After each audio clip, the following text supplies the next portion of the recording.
Hey guys, Winslinator here. I just want to show off a new glitch that I discovered recently in Kid Chameleon.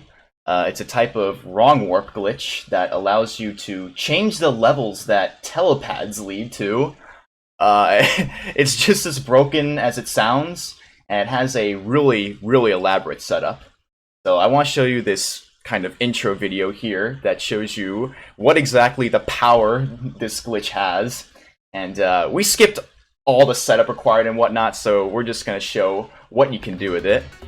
So right now we're in the land below. We're going to take this telepad here, which normally leads to Elsewhere 31, but through this glitch, why not go to another level? How about the Nightmare Peaks 2 on top of the flag? How about that? It's nuts. So that telepad in the land below goes to Elsewhere 31, and the assigned coordinates in Elsewhere 31 are 1,7. Now, through some elaborate setup, we changed the destination to Nightmare Peaks 2, but it kept the coordinates of 1,7, the destination coordinates, and 1,7 and the Nightmare Peaks 2 happens to be right on top of the flag.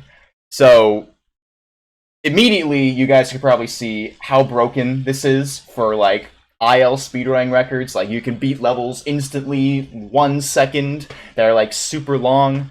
But I know what you're all thinking. You're probably wondering, what the hell is the elaborate setup? And I'm going to pull up another video right now, which shows exactly that. Alright, so we're going to start from a hard reset here. And the first thing you should notice is that we must start a 2-player game in order for this glitch to work correctly. Completely unexpected, but I guess it's cool that we finally have a use for this mode now. Never would have expected it. But here we are. Player 1 is going to complete Blue Lake Woods 1 normally, and we really don't need to see that because y'all have seen that plenty of times. But player 2 is going to be doing something a little unorthodox, which is the Infinite Lives glitch. Now, the Infinite Lives glitch works by losing your first 2 lives, to which you have your last life left. You're going to want to run into an enemy, and then you're going to want to run into the enemy again, but on the exact same frame that you hit the enemy, you're going to want to press the start button. Now, this is what happens when you do that. So, after you leave the screen, the pause menu should come up. Now, this is weird because look at what happens here. I had 1 life, hit the dragon, and that should make me have 0 lives. But what happens if I pick give up? Well, evidently, I get -1 lives, which, you know, is actually 65,000 lives, hence why it's called an Infinite Lives glitch. But for the purposes of this glitch, it's better to call it -1 lives because of how we use it in order to change the level we teleport to at some point. So here we are. We have supposed to be -1 lives, but the game has no way of representing it. And the reason why this is so useful is because you can actually increase your life count and get to 0 lives, which the game doesn't really like you playing around when you have 0 lives. So we're going to take that to our advantage and kind of confuse the game a little bit. So here's player 1, gonna do this level normally too, and then we'll just skip right to the end. So as I said, player 2 is going to want to get 0 lives, which is what player 2 is going to do right now. Grab the red stealth helmet because the life we're going to collect can only be gotten with red stealth because the P block is so high. And so, he collected it.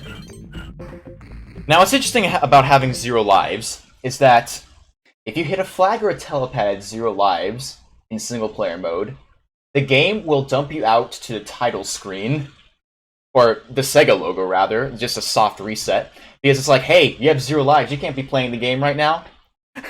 Which is like completely weird, I guess. But what happens if you do it in a 2-player mode? I mean, player 1's still active, so what could happen?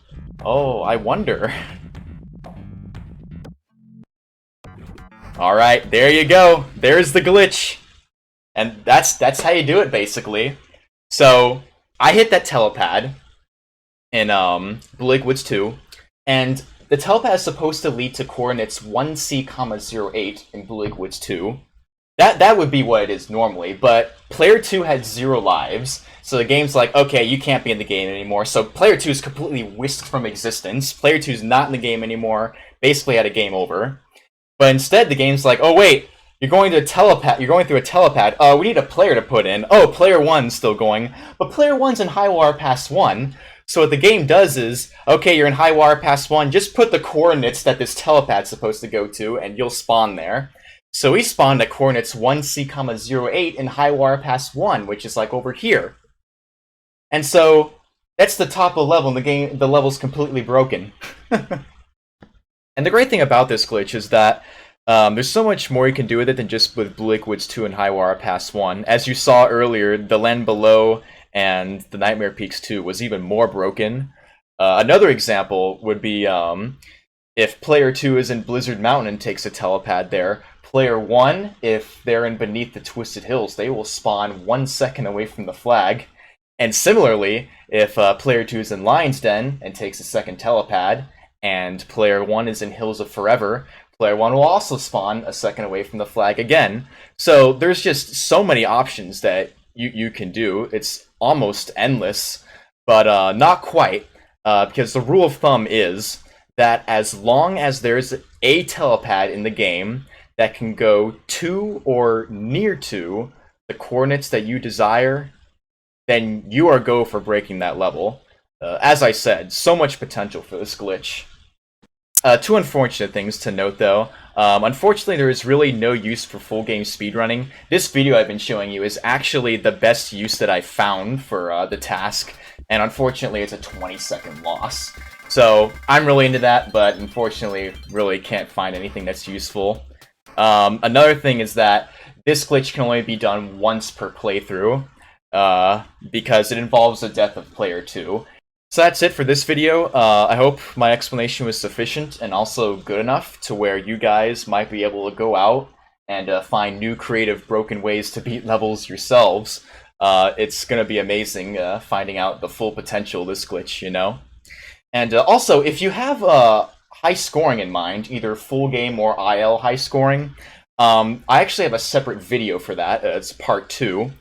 And that's going to be delving into sort of other oddities of this glitch that involve certain aspects of high scoring, and I'm also going to go through a real-time full game example and a TAS full game high scoring example. So if you want to check those out, go ahead and click on part 2, and I'll see you over there.